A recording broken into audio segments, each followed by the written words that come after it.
All we have to decide is what to do with the time that is given to us.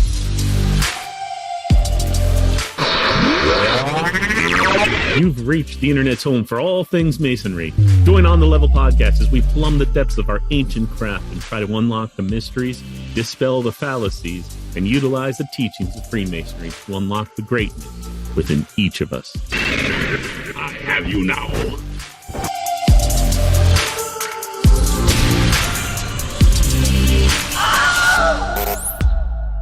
Let's go!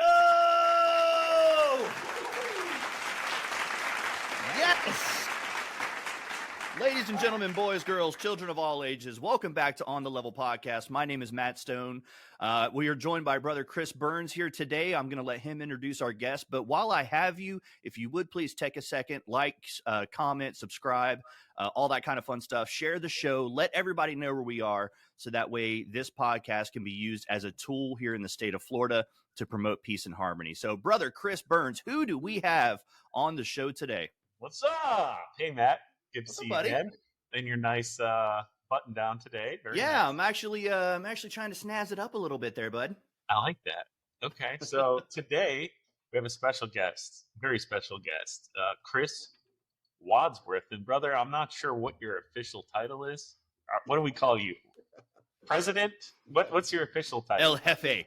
You just call me Chris. I've gotten in trouble for not saying titles, so if you could tell me what title we call you, I'd really appreciate it. You may call me Chris or Captain, my captain. There you go. Oh, Captain, my captain. Captain, my captain. Chris Wadsworth. So you are now the president of the newly recognized by the Grand Lodge of Florida Widow's Sons Group. Is that correct? That is correct. Wow, that's awesome. It's great to have you with us. Thank you for coming on. So let's start out with you. A lot of brothers might not know who you are in the state of Florida. I know you're in the southeast there, in like the Miami-ish area. So I'm sure everybody knows you down there at least. Sure. So for the other brothers, who's Chris Wadsworth? Yeah, no, I'm part of Hibiscus Lodge number 275. I'm a Shriner, Scottish Rite, York Rite. Run down the list. You pay all the dues. I pay all the dues. I'm an attorney down here. I have a law firm in Miami with offices in Palm Beach, Broward County, Punta Gorda, Jacksonville, and New York. We have about 30 lawyers. I have 30 lawyers and about 50 support staff. I've been practicing law for 29 and a half years, going on 30. I'm a trial lawyer, so that's my job, is trying cases. So I try between 10 to 15 cases a year, the stuff you see on TV with the juries and all that kind of stuff. It's all civil litigation, but we do everything in civil litigation, from property to defending against Morgan & Morgan. I'm sure everyone knows what Morgan & Morgan is, right? Yeah. So that's what I do. For the people. That Pillsbury Doughboy, if he could stay away from the medical marijuana thing, that would be just capital. I would be totally okay with that. He's a billionaire, just so you know. Yeah. Yes. I've heard. You're not a billionaire yet? No. The funny thing is whenever he was running for some sort of office or something like that, and he had to drive through Polk County, and he was like, I dare Grady to pull me over. And Grady was like, let's do this. Let's go. Then he stopped at a bar over in North Lakeland and just really showed his rear end. It was a little place called Boots and Buckles. It was the funniest thing. But I do have to ask, if you're an attorney and you're an actual trial attorney, how many times in court have you uttered the phrase, I want the truth, and someone screams back, you can't handle it? It's like for the free bird of attorneys in my book. So the funny thing is, I actually say stuff like that in voir dire. So voir dire is when you pick a jury before. I say, how many people come in here and think like there's going to be a Perry Mason moment, right, where someone stands up and said, I did it, or you can't handle the truth? And I go, it's not going to happen. It's not going to be like that. It's going to be boring. It's going to be a lot more boring than that. Yeah. Just try to stay awake, buddy, okay? Just don't fall asleep and you'll be winning. Exactly. It's not going to be like that. I promise you. But anyway. So I joined the Widow's Sons 6 years ago. That was a Masonic Writing Association at the time. And I am president of the Eastwood Riders chapter and have been since 2020. And then this new chapter of the Widow's Sons that I think why I'm on this podcast now. That's it. Well, I can give you a history of the Widow's Sons if you want. I think that's a good place to start, because our brother Matt Stone here is somewhat new to the fraternity, and I'm sure he and others could use a little background on who the Widow Sons are. Now, I know before we get into that, I'll say I'm not a Widow Son. I've never been one. I don't ride motorcycles. Sure. But when I became a Master Mason, like I didn't know anything about Masonry, right? So I went through my entered apprentice and fellowcraft degree, pretty normal. But the morning of my Master Mason degree, I show up to the lodge, and there's like 100 motorcycles outside, and I'm like, whoa! I'm double checking, am I in the right place? Right. And I walk in, and it's all gray beards with rubber bands and tattoos and leather, and I'm like, shitting my pants, to be honest with you.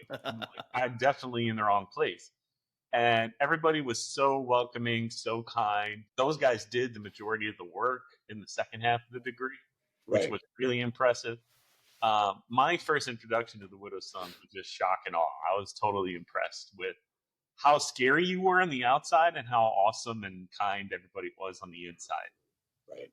So, that's kind of the thing. We're like the pole bearers for Masonry. You know what I mean? In other words, we're very visible. Especially if we're having a rally or we're all riding or whatever, very visible. And the idea is to shine a good light on Masonry. And, motorcycles and black vests always get the media's attention. And I'll get into that in a minute, but I can give you the brief history of the Widow Sons is back in 1998 in Illinois, a little diner, a guy named Carl Davenport was with probably 4 or 5. And I'm sure someone will correct me and tell me, no, it was 6. It was 4 or 5 guys. They all ride motorcycles and they were Masons. And Carl said, hey man, wouldn't it be great if we formed a Masonic riding association, right? So remember up in Illinois, Chicago area, that's where the Outlaws were born. That's the 1%ers, the motorcycle club, the bad guys, like Sons of Anarchy stuff. There's a lot of motorcycle clubs up there. So, I can't climb into Carl's head, and I've never spoken to Carl, but my thought was, hey, let's set up a good guy, motorcycle riding association that are Masonic. So they decided to call themselves the Widow Sons after Hiram Abiff, right? So we're all Master Masons. We're all Widow Sons because of Hiram Abiff. People might not know who, like, outside of Freemasonry, I know not many people have heard the name Hiram Abiff. Sure. If you're not a Mason and you're listening, Hiram Abiff is kind of like the central character of our core degrees in Freemasonry. He's known as the Builder. He's known to be a Widow Son, who I think hails from Naphtali, a tribe, and is known as a builder. And he was a Tyrian person who was sent to help King Solomon build Solomon's temple. Correct. So that's who you guys have chosen as your name. Correct. The Widow Sons. And in the back of every vest, or most vests, you'll see Hiram Abiff. You'll see a little patch at the bottom. I can go get my vest and show you. It says Hiram Abiff. I should have worn my "Who is James Mason" shirt because it has the Widow Son logo on the back of it, and it was a Widow Son who made those shirts. That was Joe. That was Joe. Joe Shaw, yeah. So I love that guy. So with that aside, Carl Davenport formed a rudimentary web page, but really never did much with it. They rode together, but they didn't get vests or any of that other stuff, right? So then in 1999, a guy named Armando Nunez, affectionately called Army, he had the same idea. It's one of those things where you put something out in the universe and everybody has the same idea around the same time. Yeah. So Armando lived in the Tampa area at the time in 1999, and he did a web search, and he found Carl Davenport's group. So then he talks to Carl and calls him up or whatever, and turns out that Carl never did a back patch or vest or things like that. So Armando decided he was going to do that. So he did. And that's when he came up with the Elvira patch. And yes, I'm going to text you where they got it from, if you're okay with that. And you can maybe... That was part of, I think, the problem that the Grandmaster had with the Widow Sons is he felt that this patch was a little too provocative. Shocker, it's Elvira. I don't even know what the patch is, and I can already tell you it's Elvira. It's probably going to be provocative. All right, so Chris, I just texted you where they got the Elvira patch from. It's a little comical. But anyway, so Elvira is affectionately called Elvira. That's not actually, what it's called. She's the widow, and she's Okay. supposed to be a widow who is grieving the loss of her husband, who is a Mason, and trying to figure out how she's going to provide for herself and her family. Okay, so that was the idea. Armando brings all the patches up to Chicago to hand them over to Carl Davenport, and there you go. The widow sons are born, right? Except This was your previous patch, right? correct. And I sent you the That's actual not that bad. via text. I sent you the actual where they got it from. Okay, because Not that bad. it's a Japanese anime, and she's actually Okay. in real life holding holding a samurai behind her head, Yeah. and so they just kind of dubbed it out. So this was the image that apparently the late most worshipful Coward felt was too much, right? He didn't like it, right? Yeah. She's a sea ninja. Anyway, so apparently the Carl Davenport group up in Illinois didn't really like the patch very much either. And, I don't know how long it took, but they said, look, we're not going to use this patch. We're going to go to the pyramided wings and, the working tools and all this other stuff. And Army said, no, well, we're going to keep the widow. So there was a loose agreement where the southern states would have the widow and the northern states would have the pyramided wings.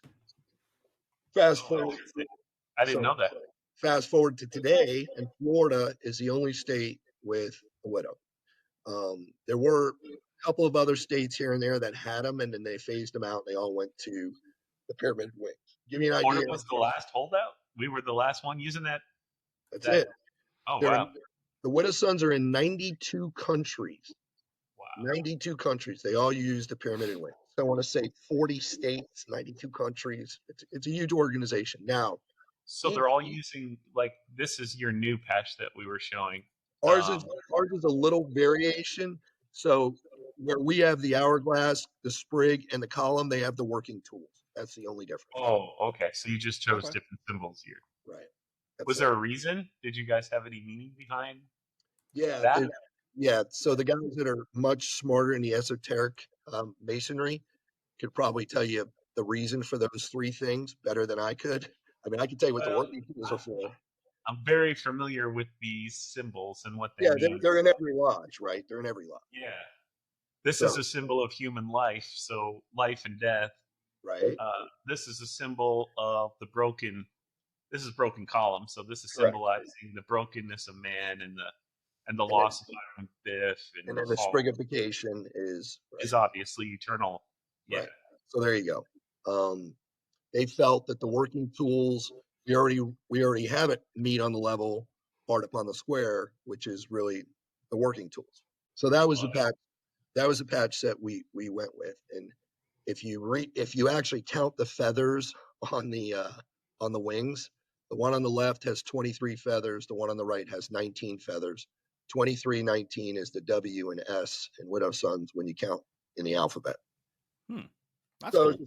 Now we're doing masonry. yeah, thing. There you go. So you fast forward to today and you have that many Widow Sons. That was kind of the beginning of the Widow Sons back then.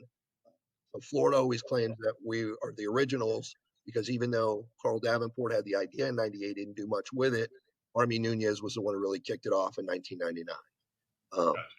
In any event, that's So that's okay. It's a fairly new organization, 1999. 26 years. Fairly, I mean, Freemasonry being over 300 years old. Yeah.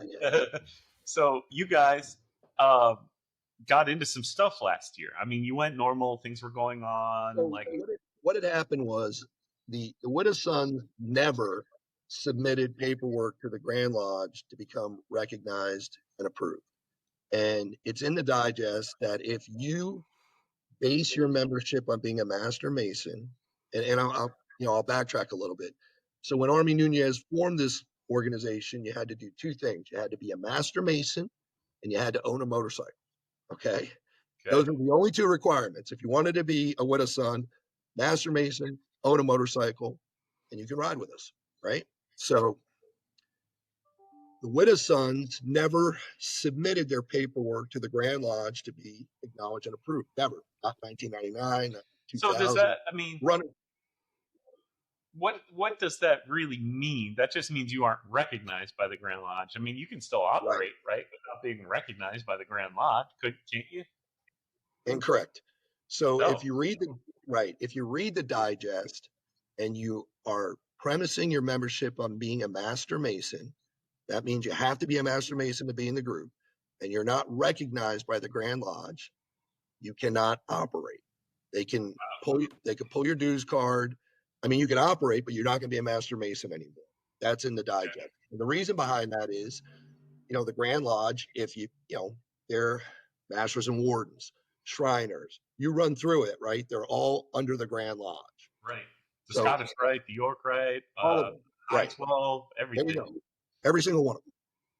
So the Widow's Sons had kind of been operating outside the radar, but we would still work with the Grand Lodge hand in hand. We would present them honorary vest every year to the Grand Master. George Aladra was the only one who refused to take a vest back in like 2012. 2013, all those guys took them. And obviously last year it wasn't done with Most Worshipful Grand Master Don Cowart, rest his soul.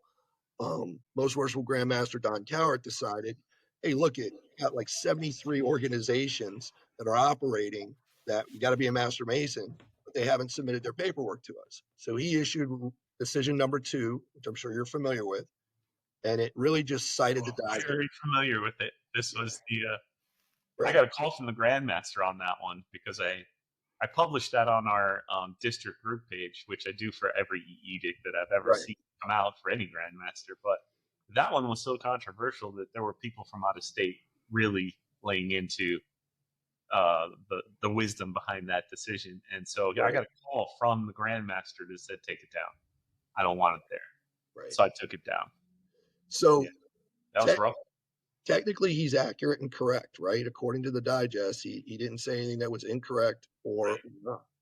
So this was a year ago, which it was, I think, mostly directed to the Widow's Sons because we were probably the largest organization that had not submitted our paperwork. Weren't you even mentioned? Weren't the Widow's Sons specifically called out? I don't think so, but I don't recall. I don't think so, but it's very possible. Oh, maybe I'm thinking of because there was another one that involved what you can wear to lodge, and he specifically said you can't wear the patches of the Widow's Son. Right, the vest or the Widow's Son's vest, right. So, because we used to be able to wear a long sleeve shirt with a tie and our vest. And the idea behind that was to kind of, other Masons would be like, what do you got? What is that? And you would say, yeah. Hey, and they go, I ride motorcycles. You'd be like, great, come on over. That's the idea. But anyway. Raise a ton of money.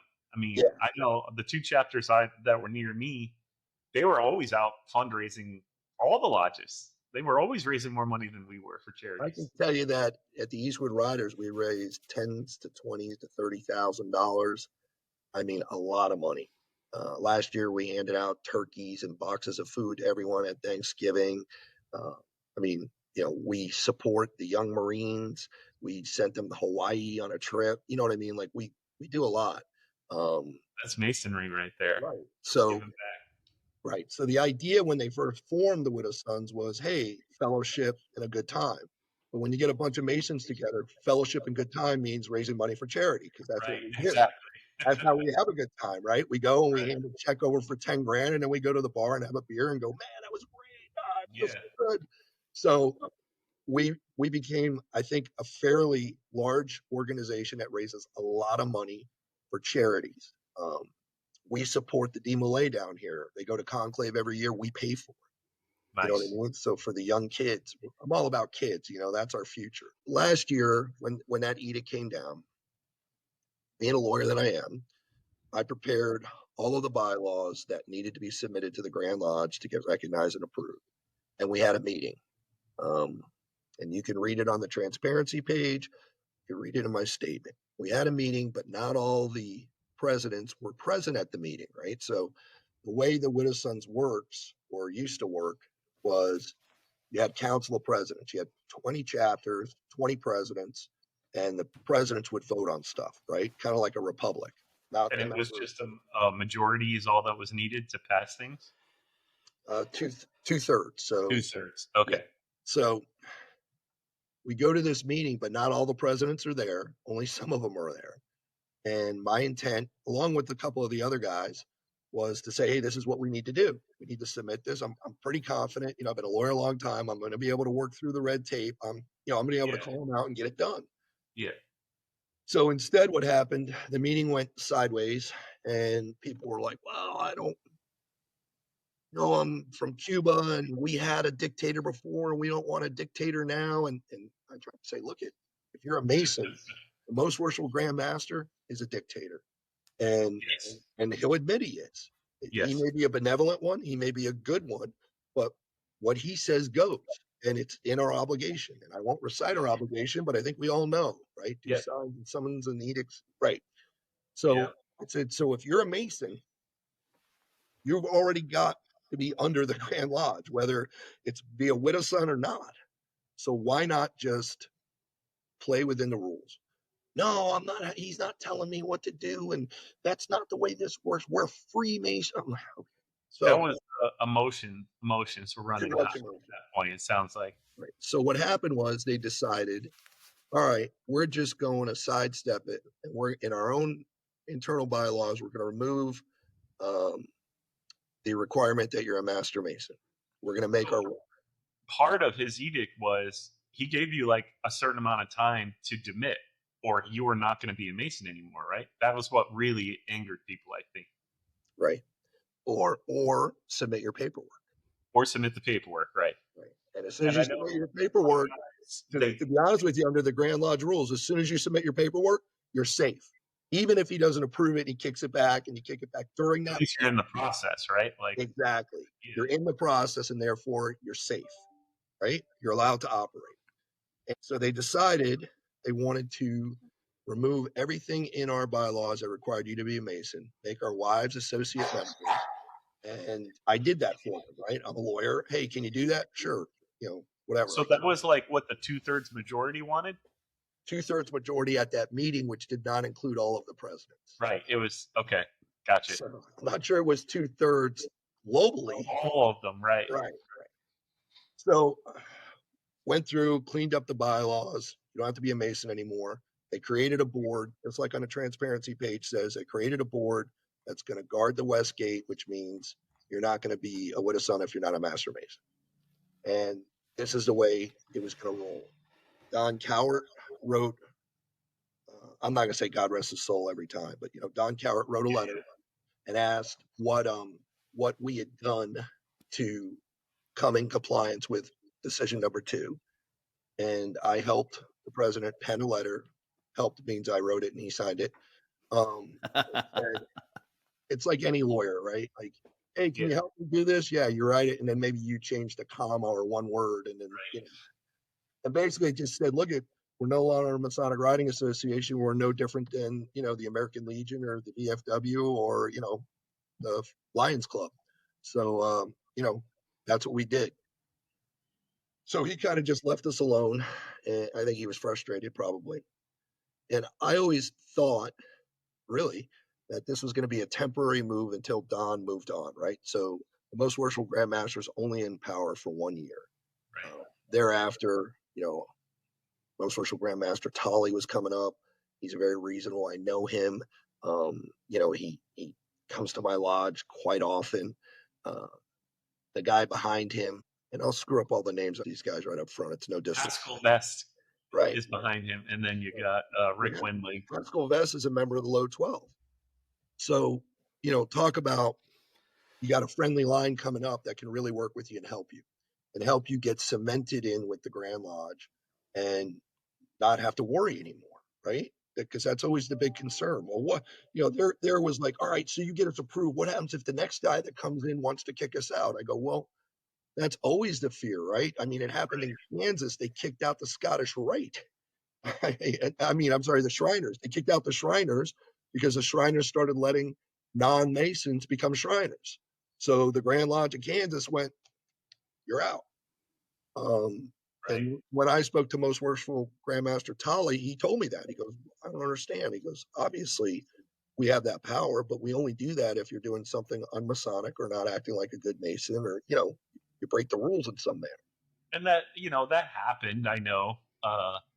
here and there, things would happen. Things would get posted online that maybe they didn't like that happened while there was like a Masonic logo or a Widow's Sons logo in the shot. I know that a few little things like that happened, but they didn't seem to be like, that wasn't the norm. It seemed like there were just a couple of problems here and I there. can promise you the things that got posted that upset people wouldn't upset you normally. Like, hey, there's 3 widow sons at a bar with their vests on and you can see them drinking alcohol. You're like, Right. Yeah, or it kind of comes with the territory at that point.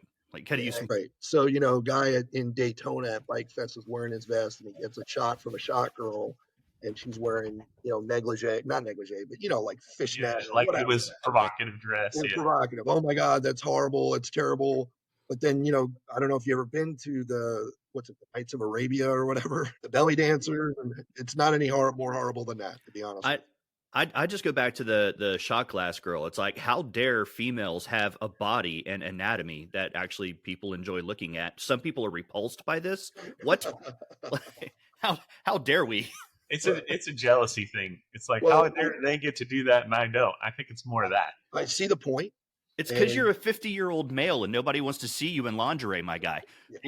So I see the point. I don't disagree with him. Probably shouldn't have had the vest on. We took care of it. We reprimanded the guy. He got suspended. He's actually not a widow son anymore. And that's not why, but you understand, like, hey, you got to be careful, guys. And more importantly, don't post it on social media. You know what I mean? Like, because some people could get the wrong idea, no matter how ridiculous it is. You know how it is, man. You could do anything and 10 people will like it and 100 people tell you they didn't like it. And nobody understands why either has that, opinion. Which honestly, that actually brings up a kind of a shift or a change that I'm seeing within Freemasonry is you're dealing with a generation that had nothing to do with the internet growing up. And I'm talking about the older generations, but you also have my generation, the millennials, that we were the ones that were told to program the VCR and figure out how to operate the internet, get off the phone so I can hop on the internet for a few minutes. Sure. So that's kind of the split that I'm seeing is you have a lot of these guys that they want to post things on social media because it's just kind of what we do in the society today. And then you have the older guard that's like, no, if you log into Facebook, they automatically have your social security number. It's like, that's not the way it works. So yeah, I'm somewhere in the middle. I'm not a millennial. I'm a Gen Xer, right? Same here, brother. Same here. We are the best generation alive now. So you old freaking people. That said, we're not ruining anything. We're also not revolting. We're like just let's chill, everybody. Let's just be let's be normal. Yeah, you got to love those things on the internet. We're like, don't mess with Gen Xers, man. They drink from garden hoses. They were let out in the morning. They were told to come back at night. There were no phones. No one knew where they were, what they were doing. It's all true. It's funny. Whenever I tell some of the younger people that I talk to and I mentor, whenever I tell them, I was like, hey, between the time from 2 p.m. to 3 p.m., I was forced almost at gunpoint to get out of the house. And they were like, why? I said, because Days of Our Lives were on and I dare not interrupt Days of Our Lives. Oh, yeah. That's funny. I mean, it was a different time, right? Our parents never gave a second thought to, is my cook going to get kidnapped and raped? It just didn't matter. It wasn't even a thing that anyone thought about. Summertime, you jumped on your bicycle at 8 a.m. You didn't get home till 7 or 8 at night. Literally. Literally, for months, that would be how you rolled. Your parents would be, you're like, you still live here, right? Yeah. I sleep here. Let's put it that way. Yeah. It was funny. My mom actually had a list of houses that she would call. So like she would call like my buddy Justin's house. If I wasn't there, I was over at Tim's house. She knew where I was. It's just, all right, how many phone calls am I going to make before I get to him? So that's the generation I come from. Fast forward, prior to Most Worshipful Grandmaster Tully getting into office, I had a lunch with the current president of the Old Widow Sons. Not the Old Widow Sons. I don't know what you call them. The Elvira Widow Sons, we'll call them that. Right. They're the original. They're the original Widow Sons in the state of Florida currently. They are. And I told them, look at this, the Council of Presidents, which also is a mistake. They only meet once a year. Okay. So that means you only communicate with the other chapters once a year in person in January. A year is a long time not to have a meeting or to discuss stuff or issue or any of that stuff, right? Now you can have a special Zoom meeting, which no offense to Zoom or this kind of forum, when you got 20 guys on a Zoom conference, not a lot gets done. yeah, Everyone's talking over each other. One guy can't log on, the other guy's saying, yeah. I mean, Somebody forgot to wear pants and stood up. oh yeah, and then it times out. You're like, you only have 30 Somebody's going to minutes. be eating peanuts, and it just sounds like a horse chomping at the bit. I mean, it's just awful. So I already knew the temperature in the Wittisons. The reason that is I go to all the rallies. I do a lot of riding. I mean, if I don't put 20,000 miles on a motorcycle in a year, I was injured. You know what I mean? Because I ride a lot. I'll give you an example. I rode from Miami to Savannah. Then I rode 1,000 miles to raise money for the Shriners with the Iron Knights out of Georgia. And then I rode home. So I had to ride to Savannah, then ride 1,000 miles, and then ride home. And it was 3,000 miles in 3 days. Then the following year, I had to do the exact same thing, except we rode 1,200 miles and we were up in South Carolina.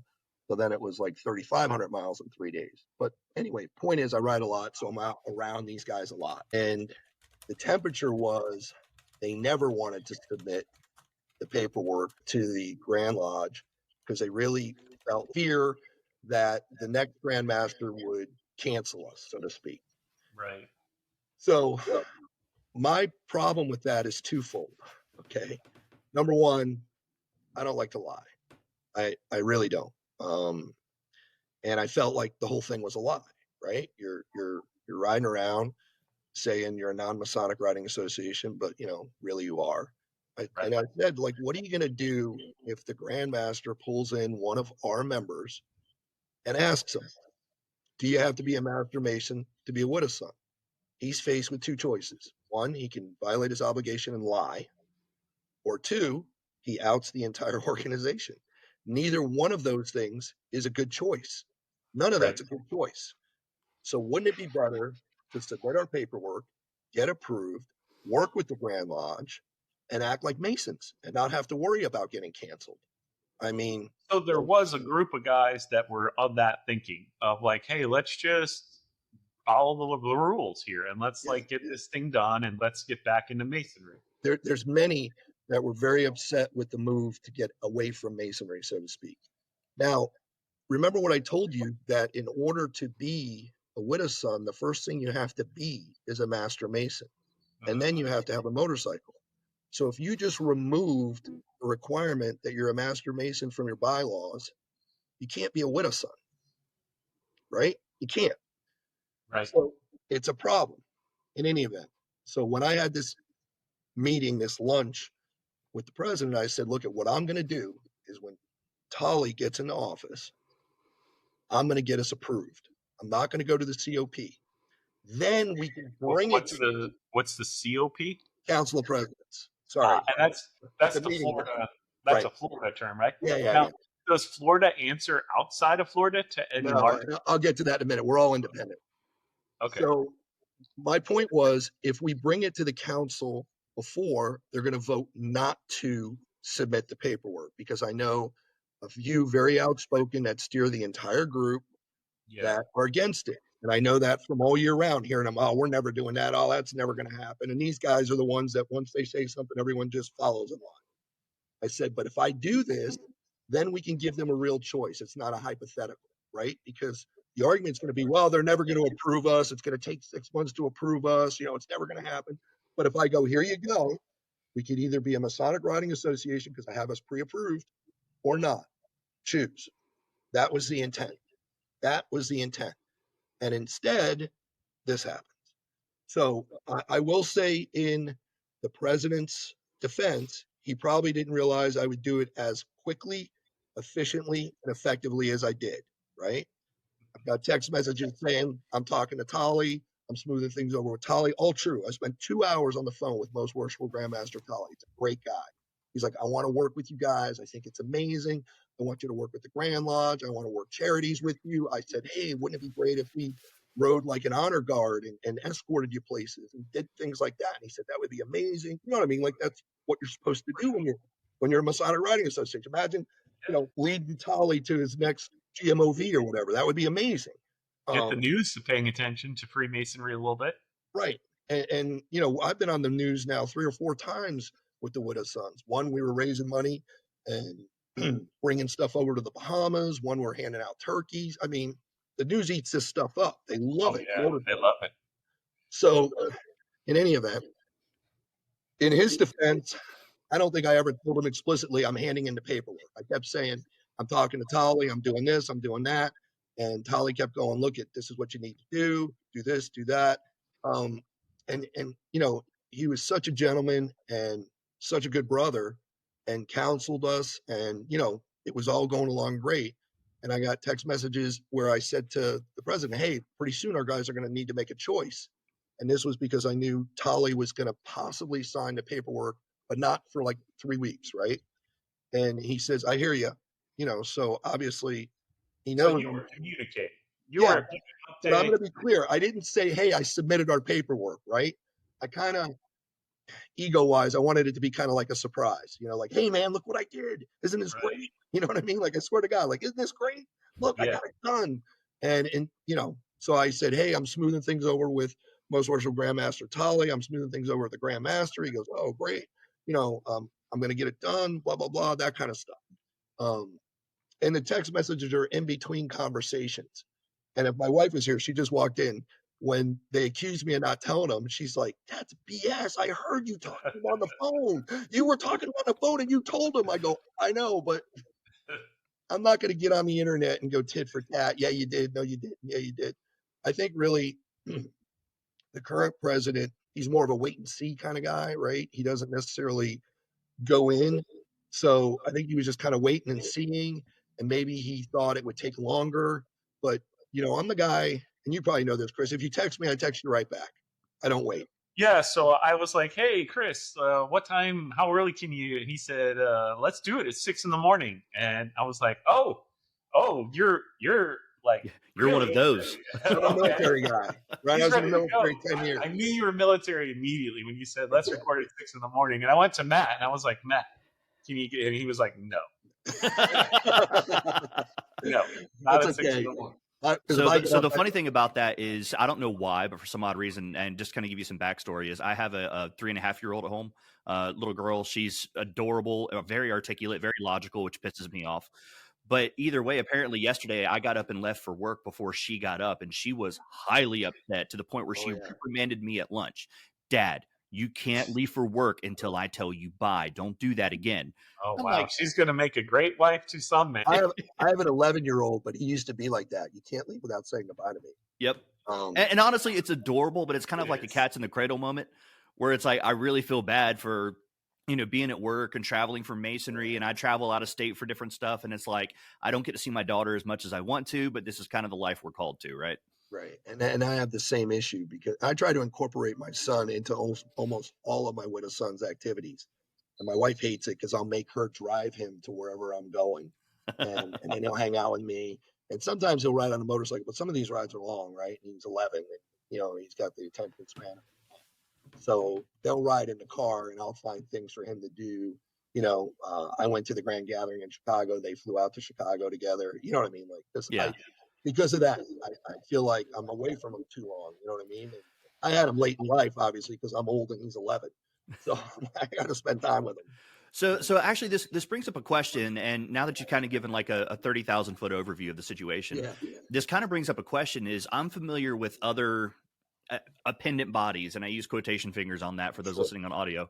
I'm aware of other Masonic appendant bodies that intentionally do not seek the recognition of the Grand Lodge of Florida.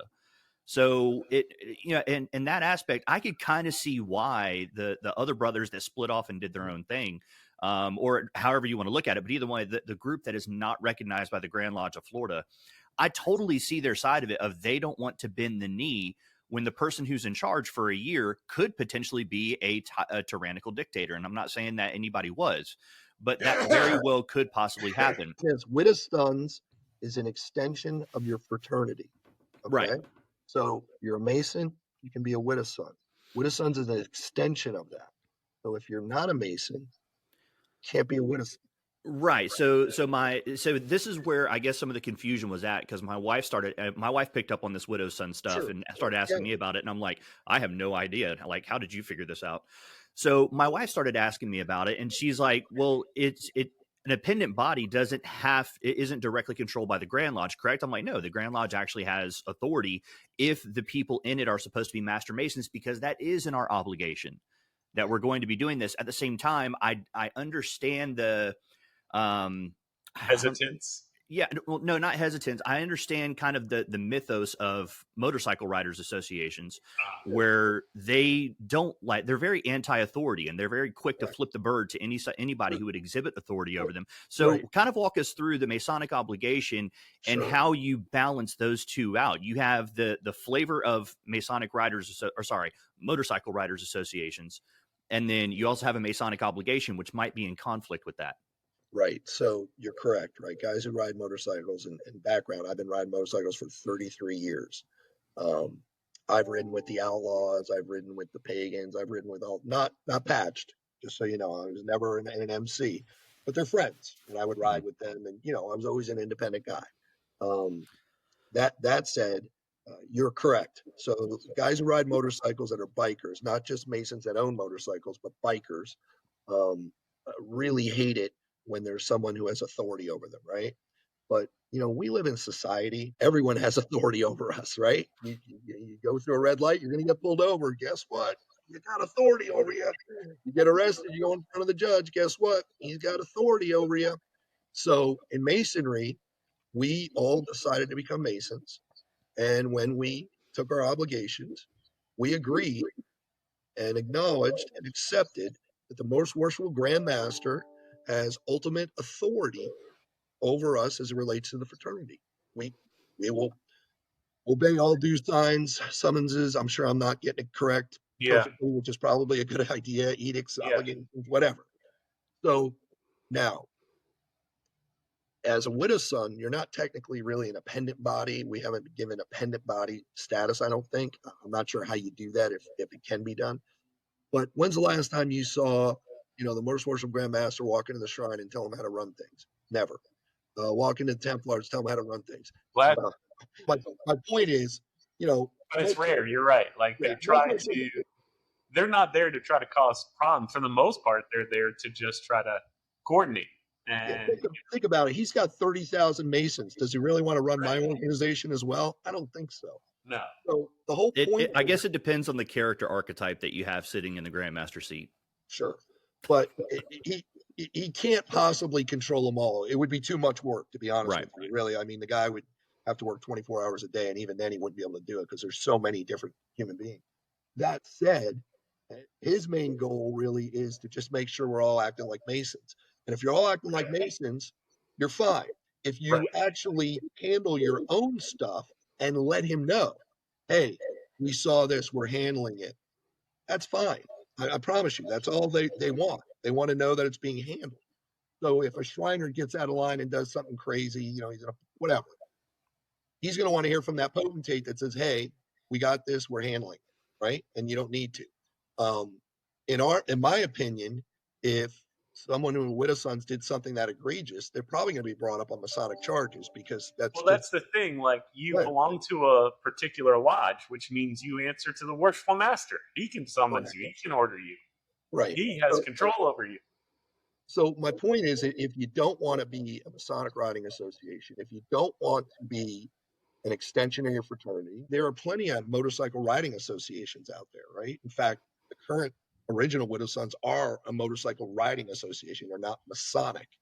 And easy, go on Sunbiz and look at it. We are the Widow Sons Masonic Riding Association of Florida. They are the Widow Sons Motorcycle Riding Association of Florida, right?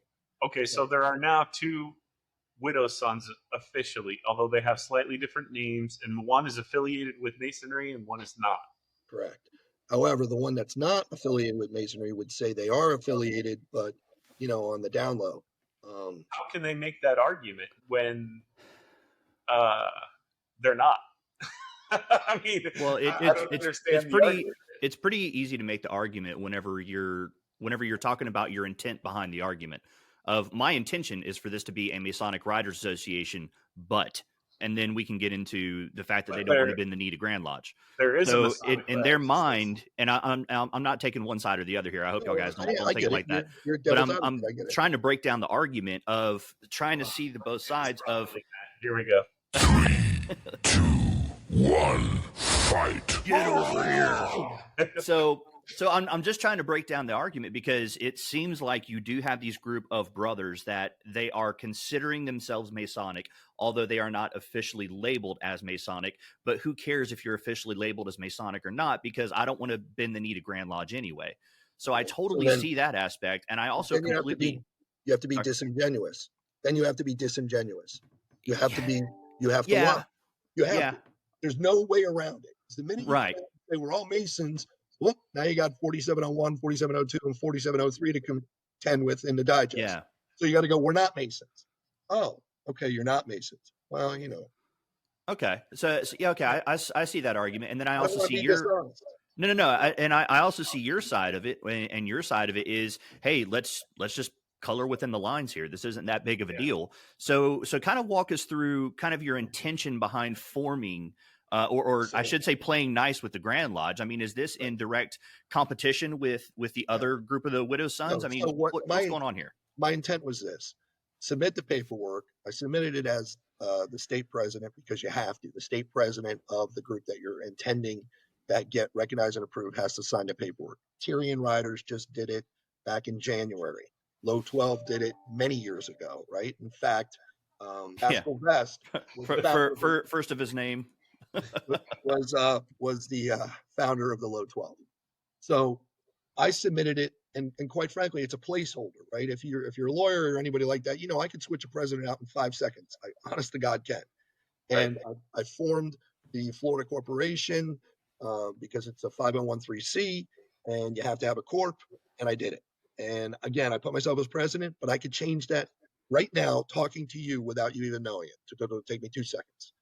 So it was all done as a placeholder to have this entity created. And you notice the names are very similar. In fact, the initials are exactly the same. To be able to present it to the craft and say, look, we now can be Masonic. Who wants to be Masonic? And then if everyone said they didn't want to be Masonic, then I would be faced with either just shit can't, well, we're on a podcast, right? And I just said the word shit can. That's a military term. I could shit can the new thing I created and stay with the Widow's Sons, or I could change the name, or I could keep the name. The reason I can keep the name is the name Widow's Sons refers to all Masons, number one. Number two, there's no ownership interest in that name. It's been out in the public domain too long for there to be any ownership interest in it. So no one can trademark it, copyright it, or anything else. There are past examples where we've had more than one Widow's Son organization within the same state. Louisiana's one. In fact, in Florida, we had 2 at one point for a very brief period of time. So one of the reasons why you want the Widow's Son's name is because although we are all independent states, in other words, Florida doesn't answer to Alabama, Alabama doesn't answer to Florida.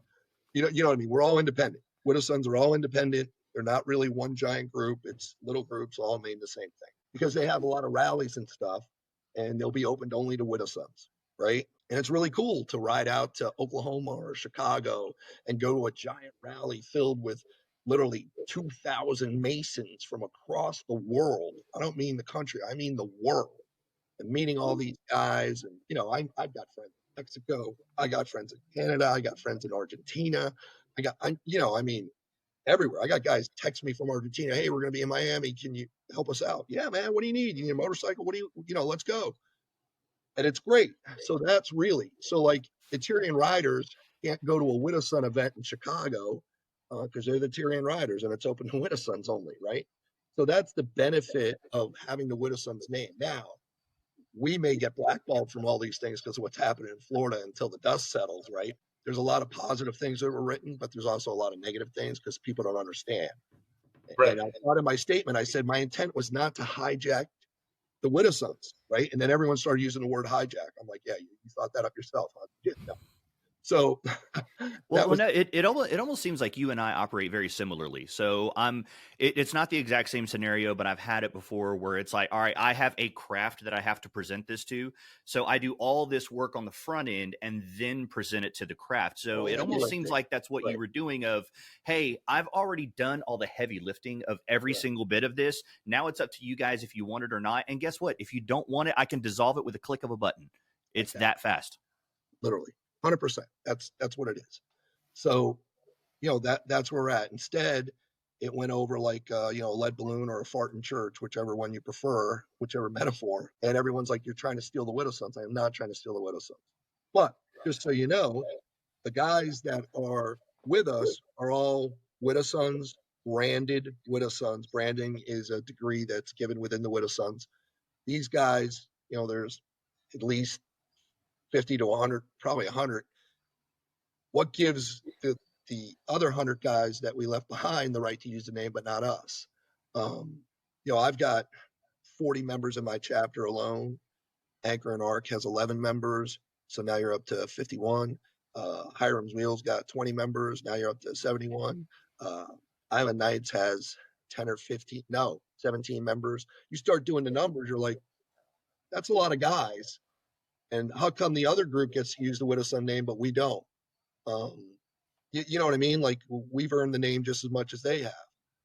I've given I more. mean, honestly, you're the only one rightfully that should be using the name because it is a Masonic Writing reference. association. The Widow's Correct. Son is a Masonic reference. So, Correct. yeah, I mean, Correct. those guys that have chosen not to, and I understand where they're coming from, trust me.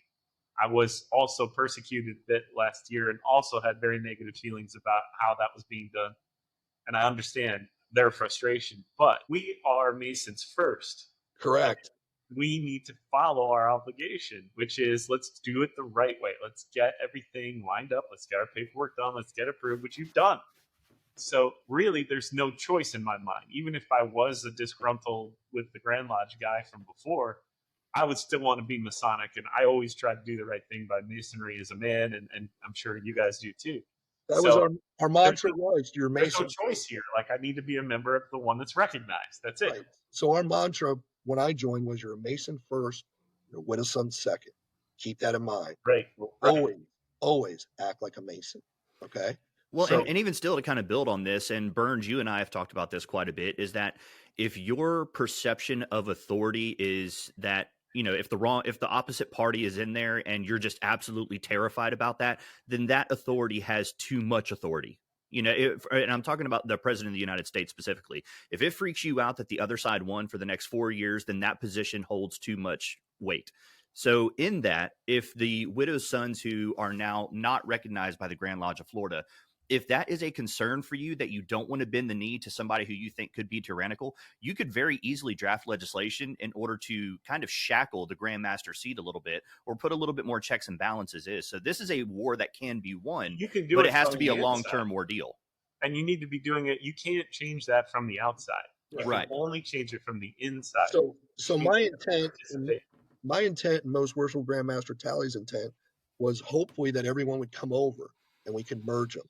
And that he told me, look, at this time next year, I hope you have 100 chapters. He wants us to grow. He wants us, because it helps Masonry. It shines a light on Masonry. We're the pole bearers for Masonry. We raise a lot of money. We could help the Masonic home. I want to say the First Lady's charity this year is the 3rd floor of the Masonic home to build a rehab facility. We're going to raise a bunch of money for that, to help that, because I think that's a great cause, right, for all the people in the Masonic home. And that's a far cry from what I was understanding was happening last year. So, you know what I mean? Like, that's the intent. We really want to bring them together. And, maybe my delivery was wrong or bad, or I don't know. I'm pretty straightforward. I'm not good at sugarcoating stuff. I'm not good at finessing. You tell me to do something, I can do it. And I get it done, usually pretty fast, efficiently, and effectively. And you did. You're now recognized by the Grand Lodge of Florida. You're now officially back as a Masonic Writers Association. And you have members, right? Yes. People have signed up and are officially members. Yeah, we have a lot. We have people that used to be Widow Sons calling us saying, hey, can I come back now that you're a Masonic Writing Association? Right. And I say, of course, here's a petition. We've got guys that, like, from a long time ago. I still have my motorcycle. Can I come back? Yes, you're a branded widow son. You can come back. We're now, again, a Masonic Riding Association. I'm telling you, like, people I've never even heard of, and I've been in it for 6 years. You know what I mean? So, and I just want to be clear about this specifically for the listeners. What you're saying is that you did the heavy lifting, you created this organization, you set yourself as the president, but As a placeholder. exactly as a placeholder. So you are willing, ready, and able to give this power up at a drop of a hat. Correct. Okay. There's one caveat that they have to change the back patch, and there's a lot of guys that don't want to do that because they're in love with that anime. But that anime causes more problems than good, right? And maybe we could make it a front patch as an homage to the original. Why they're in love with it, I don't know. If you think about it, this was just something one guy picked back in 1999. There's no real, oh my God, that's our roots. It's not. Right. He picked an anime. He could have easily have picked the pyramid with wings, and we'd all have pyramid and wings, but he didn't. So the change, a lot of guys just, they fall in love with the patch. And I wrote a piece that said, look, it's not the patch.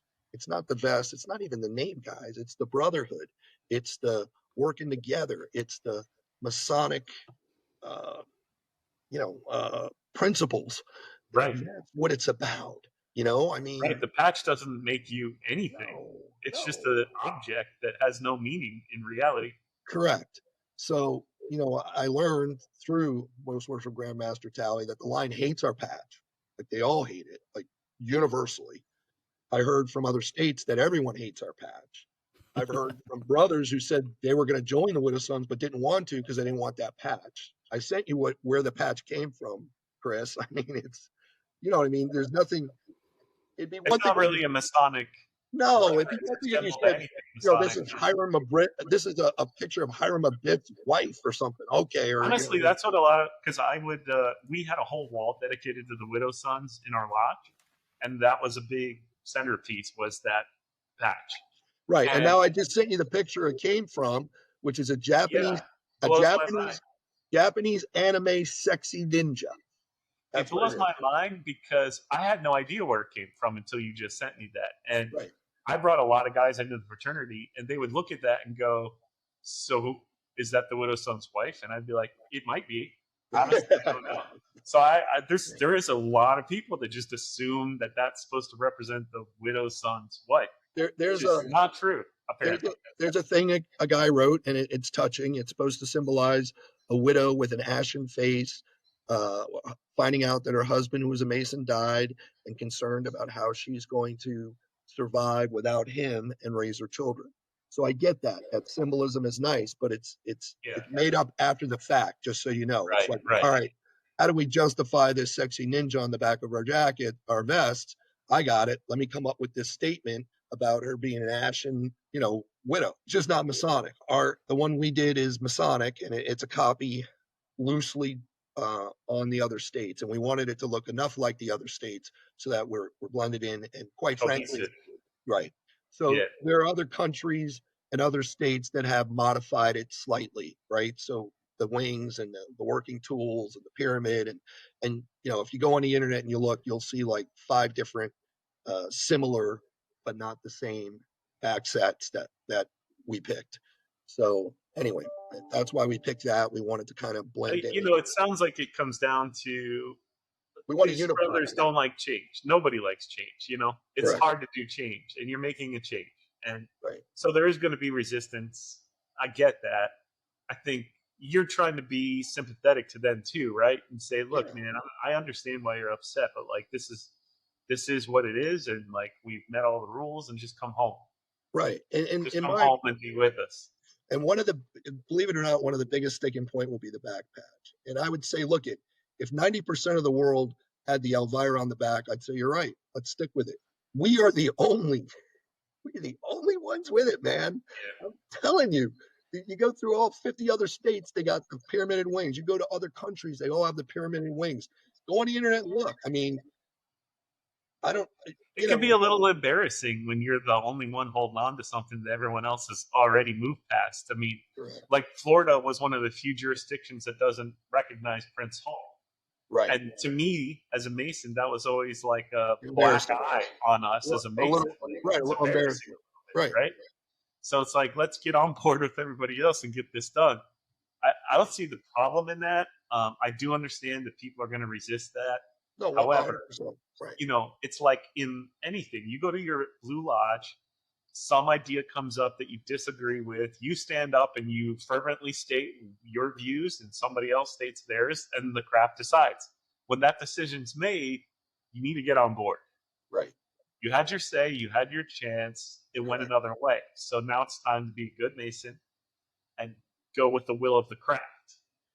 Right. And remember, you're a Mason first. And so, how are you feeling now that this is kind of all, it's all fresh, right? This is all coming out. Yeah. So I feel terrible. I have a lot of friends, you know, like people I used to talk to every day. Jim Bade being one of them, the president, you know, I'll talk to him all the time. So I feel terrible that they either misunderstood or think I was trying to do something sneaky because I wasn't, or trying to steal something because I'm not. I'm telling you, man, I run a 50-man law firm in 6 offices in multiple states. The last thing I need is more responsibility to govern someone else. I got to be honest with you. My job, I work 12, 14 hours a day. You know, I don't need to run a motorcycle riding association. I'd rather just be part of the motorcycle riding association, the Masonic Motorcycle Riding Association. I'm president of my chapter, which takes a lot of time in and of itself. Do you really think I want to be president of a state as well? I don't. I just wanted to get it set up, get it done right, and then be able to make it right for everyone. I mean, well, I imagine what's going to happen now is you will have a meeting at some point of the, what do you call it, the CO. Yeah, I won't be at it though. That's the problem, right? They won't allow me at it. They had a CO. Well, I mean, I imagine you'll have your own now because this is a new organization, right? So you'll have your own meeting at some point, sure. and you as an organization will pick your own leadership moving forward, right? Correct. Like, so it's gonna naturally fix itself. Yeah. I'm not complaining. I'm just saying, you know, with these other guys where he's like, it's a power grab. I'm like, right. 100% not a power grab. You know what I mean? Right. I'm happy to help. I'm happy to do whatever you need legally. I was doing that for the old organization. I'm the one, when they wanted to change the name, that changed the name. I'm the one that wrote all their bylaws. Literally all their bylaws are written by me. That took a lot of time. Now, when you say, did it cost me money? It did cost me money because it took me 20, 30 hours. And guess what I wasn't doing during those 20, 30 hours? Billing clients at $850 an hour. I wasn't doing that. So I wasn't making any money. So I can't afford you as a lawyer. $850. I give you guys a really good break. Trust me. Okay. Really good break. We call it the friends and family rate. Most times I don't charge at all. Because that's what Masonic brothers do. You know, my brother's kid got in trouble. I had to handle it, get it dismissed. I didn't charge my brother, right? I got another brother. He wasn't getting paid. I had to go after the people that didn't pay him. He got paid. What do I owe you? You owe me a beer. Give me a beer. You know what I mean? Like, I make enough money doing other stuff. I don't need to charge my brothers. Now, if you give me a case that takes me 10 hours a day for a year, I'm going to have to charge you. I mean, what did you do? That said, I feel terrible that they now all hate me. I'm public enemy number one, that they're misunderstanding my intentions. And, you know, quite frankly, it just kind of took on a life of its own with this. You know what I mean? The only reason we had the other back patches made were because we knew what the grand line was, you know, and everything else. So hypothetically, right. Just as a hypothetical, if those guys came back to this new organization, including the leadership, right. You would have no problem with seeing them reelected to the leadership of the new organization, right? Correct. Yeah, when the time comes and the December, January, whatever it is. Yeah, you wouldn't be mad about that. You would be welcome. 100%. They come right over, every single one of them. Now we're a Masonic Riding Association, like we were when we were doing this damn thing, and you know. In fact, right now, you know, you have this responsibility. You are the president. Right. This is the organization that is recognized. So I'm setting up infrastructure. I'm doing all this stuff. Yep. And, I told everyone that went in this endeavor, I said, there's a good chance they want to come over and they want to keep the Elvira patch. And then we're going to have to go talk to Grand Lodge. I think it's going to go badly. I'm just saying, you know what I mean? Like, Does just the patch have to be approved by Grand Lodge when you submit? No, it doesn't. But Okay. you don't want, it does not, but politically. It's not part of the official process, but it's like an unofficial thing that you want them to be okay with. You really want every time the guy looks at it go, yeah. Right. No. Plus, you've kind of just gone with the rest of the country, which is kind of a no-brainer in my mind. Like, the rest of the country, the rest of the world. Yeah. We got them in Australia. We got them in Ireland. We got them in France, Italy, Bulgaria, Hungary. We got them everywhere, buddy. It's pretty amazing. Really do feel bad for those brothers that are on the other side of this, because I mean, you probably feel like they hate you, but I doubt that they actually hate you. I think there's just a lot of confusion right now, and this is all happening fast to them, right? To them, it seems like it's happening fast. So my hope is that when the information gets out and they really look at it without the emotions, hopefully their better senses will rule, and they'll come back to, like, let's just be Masonic together again, and follow these rules, and like, let's get back to raising money, doing charity, and having fun, and being brothers, and come back to Masonry. Well, and honestly, if I could try to broker a little bit of peace here, one thing that I noticed last year is whenever you have, trying to think of a polite way to say this, when you have rules that are being enforced in an aggressive manner, what that'll typically do to those that are having the rules enforced upon them is it'll start to splinter and cause division. That isn't contention between that party.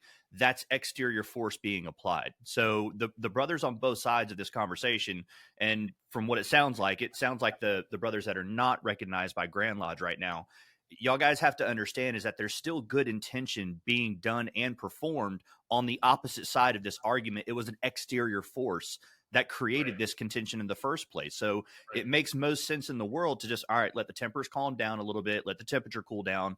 Let's come back together. Let's have a reconciliation. Agreed.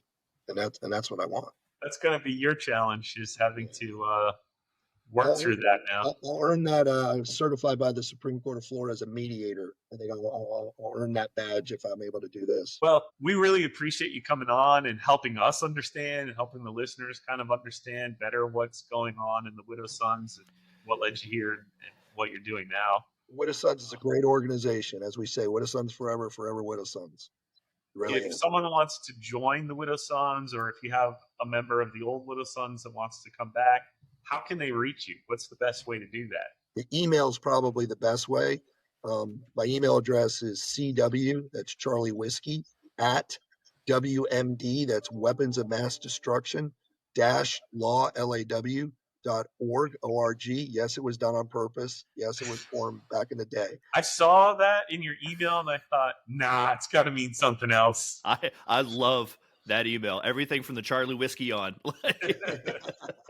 So that's my email address. That's one of the fastest ways to get hold of me. Shoot me an email. I've already sent out 3 or 4 petitions from old brothers that want to come back, and I'm happy they do. And we can get to the business of being Widow Sons, having fun, fellowship, raising money for charity, and being good Masons.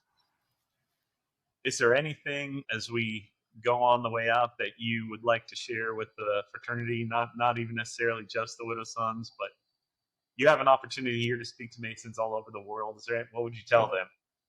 The Widow Sons as a whole, when I joined Masonry, they say to make good men better. And it was always my opinion that the Widow Sons were the best of the better, right? These were guys that held in high regard. Brotherhood actually meant brotherhood. You're stuck on the side of the road at 4 a.m. You call me, I get up, I put my shoes on, I'm there. You get arrested, you call me, I'm going to the jail, I'm getting you out. That's what it's convenient to be a brother when it's easy. When you're a brother when it's inconvenient, that's when you have a true brother. And in the Widow Sons, that's kind of how it was. We were true brothers and good Masons. So for the rest of the world, the Widow Sons is a great organization. It's the best of the better, in my opinion. And, I hope this works out in the state of Florida. I'm sure it will. one way or another, the dust will settle and it'll work out. And we'll get back to the business of being good Masons, working hand in hand with the Grand Lodge, which is what cements your relationship with the Grand Lodge. And, riding motorcycles and having fun. Love it. Great message. And thank you for coming on and being with us and sharing your morning. Matt, anything for the brothers on our way out? Nope. May peace and brotherly love prevail. Thank you so much. We are all, Widow Sons is just one aspect of the fallout from last year.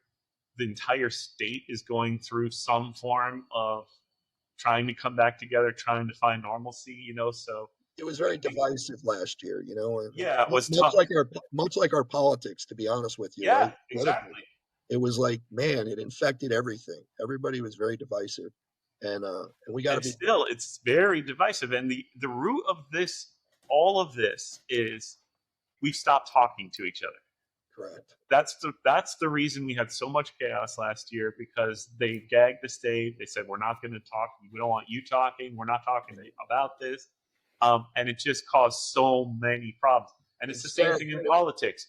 I can't talk to you if you don't think like me, because you're evil. You're the bad guy. Instead, they should have joined the conversation. You understand? Right. That's the key. We got to talk about this together. If you join the conversation and you can educate and explain, then it's above the board, right? And that's what you need. So when you try to stifle the conversation, that's a problem.